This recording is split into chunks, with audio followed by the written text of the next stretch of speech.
touch me! You people think you run everything! Ma'am, back up. Do not put your hands on me. You're nothing but a useless... Oh, that's assault. I'm a federal officer. Step away. Now. Stop! Hands down. This ends right now. At exactly 6:45 p.m. on a brisk Thursday evening, Brenda Miller, a 54-year-old real estate agent from a wealthy suburb in Chicago, Illinois, marched up to TSA officer Marcus Cole and did something that would irrevocably shatter both of their lives. She didn't just shout.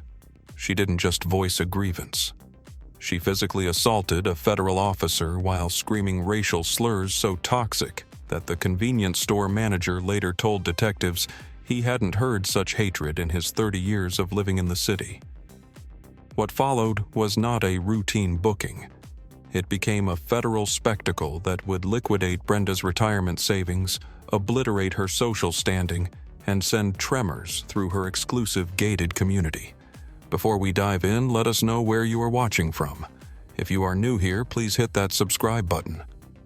These stories must be told, and your support enables us to bring you more real-life events that truly matter. Marcus Cole had been with the Transportation Security Administration for 8 years. He was excellent at his profession. He adhered to protocol. He treated every traveler with dignity. On that Thursday evening, he had just clocked out from O'Hare International Airport and stopped at a convenience store near the transit station to grab an energy drink and a wrap. He was still in his blue uniform, exhausted from a double shift of screening luggage and managing impatient crowds. He had no clue that the next 15 minutes would challenge his entire faith in the legal system. Brenda pulled into the parking lot in her luxury sedan at 6:43 p.m. She had endured a terrible week. A major property sale had fallen through. Her husband was arguing with her about spending. Traffic on the Kennedy Expressway was gridlocked, but none of those frustrations justified the crime she was about to commit. When she stomped into the store and spotted Marcus standing in line, something inside her fractured. The first words she uttered were an insult. She glared at Marcus's uniform and immediately began ranting that TSA agents were a waste of money. She claimed they were harassing innocent citizens. She blamed him personally for the inconveniences of modern travel. Marcus did exactly what his training dictated. He ignored her. He kept his eyes on his phone, waiting for his turn at the register. But Brenda did not relent. Her voice rose an octave. The store clerk, a college student named Leo, looked up in alarm. 2 other patrons in the back aisle froze. The atmosphere in the small store grew heavy. Brenda stepped into Marcus's blind spot. She was now mere inches from him, violating his personal boundaries. That was when she unleashed the first racial slur. Marcus's jaw clenched. He refused to engage. He had managed unruly passengers before. De-escalation was part of his daily reality. He took a stabilizing breath and stepped toward the counter to purchase his dinner. He assumed that if he simply completed his transaction and exited the encounter would cease. He was mistaken. As Marcus reached for his debit card, Brenda did something that stunned the room. She grabbed the collar of his uniform and yanked him backward with surprising force. Marcus spun around, his defensive instincts activating. He broke her grip and retreated, establishing a safety gap between himself and Brenda. He finally spoke, his tone steady and authoritative. He warned her not to touch him. He stated he did not want a confrontation. Brenda's retort was to shriek another racial slur even more venomous than the previous one.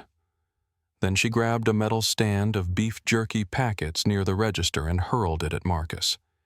The display crashed to the linoleum. One of the sharp edges struck Marcus near the eye.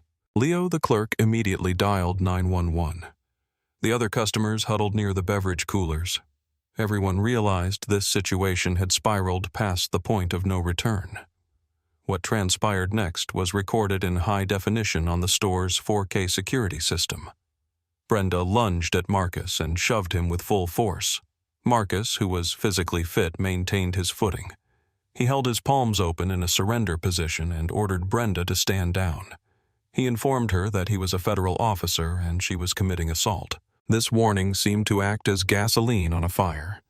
She charged him again, this time swinging her heavy designer tote bag at his head. The bag contained a laptop, and when it connected with Marcus's temple, the thud was audible on the surveillance audio. Marcus stumbled against the counter. A cut above his eyebrow began to bleed freely. That was when he made the choice to neutralize the threat. He caught Brenda's wrist as she prepared for a second swing. He utilized a standard compliance hold to prevent further strikes. Brenda began shrieking that Marcus was brutalizing her. She screamed for assistance. She claimed she was being mugged. Leo, still on the line with the emergency dispatcher, relayed the scene in real time. He reported a woman attacking a uniformed officer. He stated the officer was using restraint. He reported the woman was shouting horrific racist obscenities. The Chicago Police Department was already minutes away. Quick question for the audience. Have you ever seen someone play the victim after starting a fight? If so, type yes in the comments below. Marcus held Brenda's wrist just firmly enough to nullify the threat. He did not strike her. He did not tackle her to the dirty floor. He simply immobilized her limb until law enforcement arrived. Yet Brenda continued to scream. She attempted to stomp on his feet. She continued to spew racial hate. Every syllable was captured. Every movement was logged by the lens above. 2 patrol units screeched into the lot at 6:50 p.m. Only 5 minutes had elapsed since the first insult, but the tension made it feel like an eternity. The first sergeant to enter was a seasoned officer who knew how to read a room. He immediately processed the tableau. He saw Marcus in his federal uniform, blood trickling down his face, holding the arm of a woman who was purple with rage. He saw the merchandise strewn across the floor. He saw the terrified witnesses. The sergeant ordered them to disengage.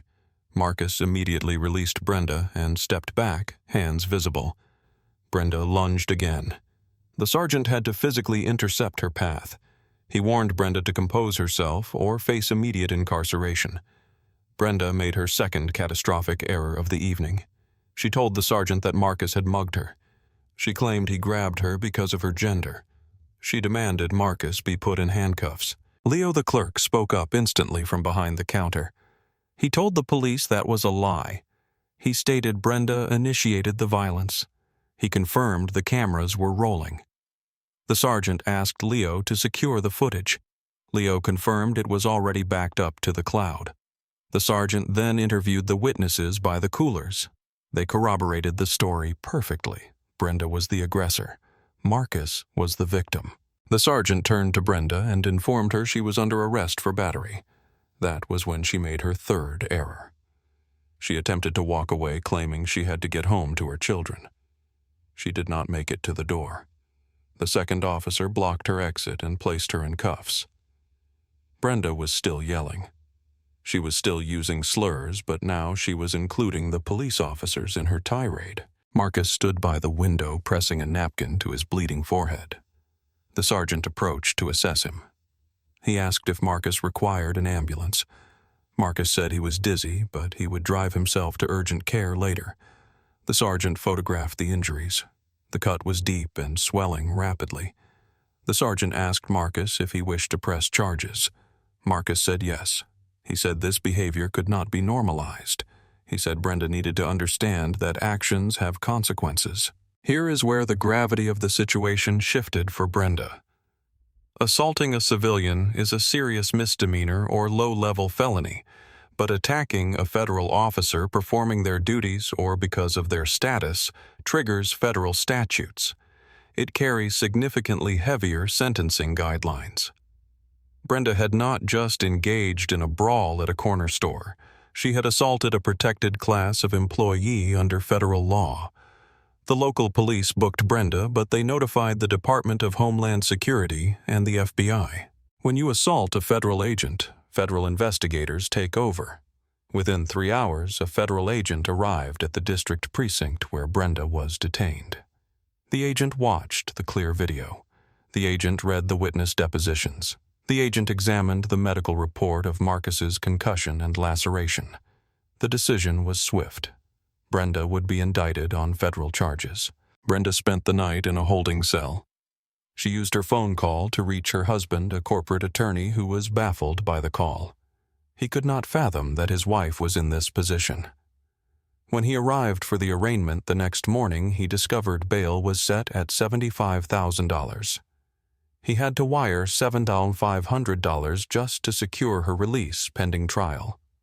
That was merely the opening act of Brenda's financial ruin. Do you think that bail was high enough? Keep watching to see the final price tag of her rage. By Friday afternoon, the story had gone viral. A customer had recorded part of the incident on a smartphone and uploaded it to social media. The video of Brenda swinging a tote bag at a passive, bleeding officer garnered millions of views. The audio was undeniable. Her bigotry was broadcast to the world. Internet sleuths identified her within hours. They located her real estate brokerage. They found her community board positions. Her broker received an avalanche of negative reviews and demands for action. By Saturday morning, Brenda was terminated for cause. The firm issued a press release stating they had zero tolerance for hate speech and violence. Marcus, meanwhile, faced a difficult recovery. His eye was swollen shut. He suffered from headaches due to a mild concussion and had to take 2 weeks of medical leave. Beyond the physical trauma, he carried the psychological burden. He was a black man in a position of authority, yet he had been reduced to a target of racial hatred while simply buying dinner. It felt deeply violating. The federal justice system moved with efficiency. Within a month, a grand jury indicted Brenda. She was charged with assault on a federal officer, resulting in bodily injury, a felony. She was also charged with providing false information to law enforcement. Brenda's husband realized he could not represent her due to the conflict of interest and the emotional strain, so they hired a high-priced criminal defense attorney. The lawyer was blunt. The video evidence was insurmountable. The witnesses were credible. She had no viable defense. However, the criminal trial was only one front of the war. Marcus filed a civil lawsuit. This was where Brenda's lifestyle truly began to crumble. Marcus sued for assault, battery, civil rights violations, and emotional distress. He sought compensatory damages for his medical bills and lost wages, plus punitive damages to penalize Brenda's malice. Brenda's husband pleaded with her to offer a settlement. He knew a trial would bleed their accounts dry, but Brenda, still in denial about the magnitude of her actions, refused. She convinced herself that a jury would sympathize with a stressed mother having a bad day. She was deluded. The criminal trial commenced first. The defense argued that Brenda was under extreme stress and acted out of character. The prosecutor simply played the video. The jury watched Brenda hurl the metal display. They heard the slurs. They saw the blood on Marcus's face. The trial concluded in 4 days. The jury deliberated for less than 3 hours. Guilty on all counts. The judge set sentencing for 6 weeks later. During that interim, reality finally pierced Brenda's denial. She realized her comfortable life was over. She wrote a letter to the court expressing remorse. She claimed she wasn't a bigot, that she just snapped. The judge was unmoved. At sentencing, the judge spoke to Brenda sternly. He stated that attacking those who protect the nation's transportation systems is an attack on public safety. He declared that racial violence is a cancer. Brenda was sentenced to 24 months in a federal penitentiary. She was fined $15,000. She was ordered to undergo intensive behavioral therapy. Her husband wept quietly in the gallery. Their savings were being incinerated by legal fees. Their social circle had abandoned them, and now his wife was a federal convict. But Brenda still had to endure the civil trial. While she prepared for prison, the lawsuit proceeded. Marcus's legal team presented the ER bills. They presented the neurologist's report on his concussion. They brought in a psychologist to testify about the PTSD Marcus developed.